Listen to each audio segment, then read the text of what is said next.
ఎన్టీఆర్ అంటే పట్టుదల, ఎన్టీఆర్ అంటే పౌరుషం, క్రమశిక్షణ. ఇదంతా ఈ నేల మీద పుట్టిన ఎన్టీఆర్కి ఈ నేల ఇచ్చిన గొప్పతనం. అది ఇంత గొప్ప వ్యక్తి ఈ నేలలో పుట్టాడు కాబట్టి ఈ నేలే ఆడియో ఫంక్షన్ లేకపోయినా బాబాయ్ గారిని మళ్ళీ తిరిగి ఇక్కడ తీసుకొచ్చింది రిలీజ్ బిఫోర్.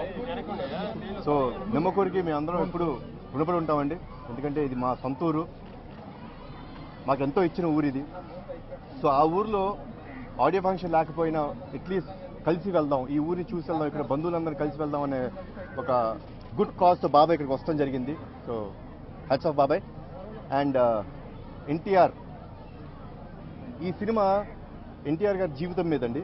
బట్ అయినప్పటికీ ఎన్టీఆర్ గారి జీవితం అందరికీ తెలుసు, కానీ ఆయన కుటుంబంలో ఏం జరిగింది, ఆయన కుటుంబంలో ఆయన భార్య అనగా మా నాయనమ్మ గారు ఆయన జీవితంలో ఎంత ప్రభావితం చేసింది, ఎంత తోడుగా ఎంత నీడగా ఉన్నారు ఆయనకి. ప్రతి డెసిషన్లో ఎలాంటి సలహా ఇచ్చారు వాళ్ళ పిల్లలు, వాళ్ళు ఎంత ఈయన పక్కనుంటూ ఈయన కాపాడుకుంటూ వచ్చారు.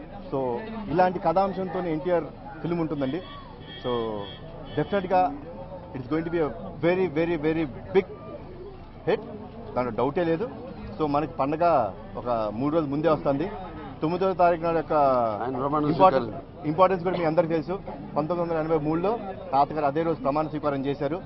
సో అందుకే మళ్ళీ తిరిగి అదే రోజు నాడు ఇదంతా ఆయనే చేసినట్టు అనిపిస్తుందండి.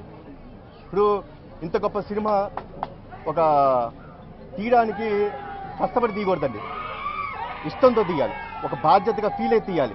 సో అందుకనేమో ఎప్పుడో రౌడీ ఇన్స్పెక్టర్ సినిమాలో బ్యానర్ స్థాపిద్దాం అనుకున్న బాబాయ్తోని ఇప్పుడు మా తాతగారు స్థాపించి ఎన్బీకే ఫిల్మ్స్ అని పెట్టించి తీయించారు.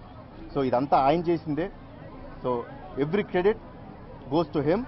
అండ్ ఈ సినిమా కృషి చేసిన మా డైరెక్టర్ గారు, సాంకేతిక నిపుణులు, నటీనటులు అందరికీ చేతి ఇంకోసారి నమస్కారం పెడతానండి. ఎందుకంటే అద్భుతంగా చేశారు. సో మీరందరూ ఈ సినిమాని చూసి ఆదరిస్తారని గట్టి నమ్మకంతో సెలవు తీసుకుంటాను.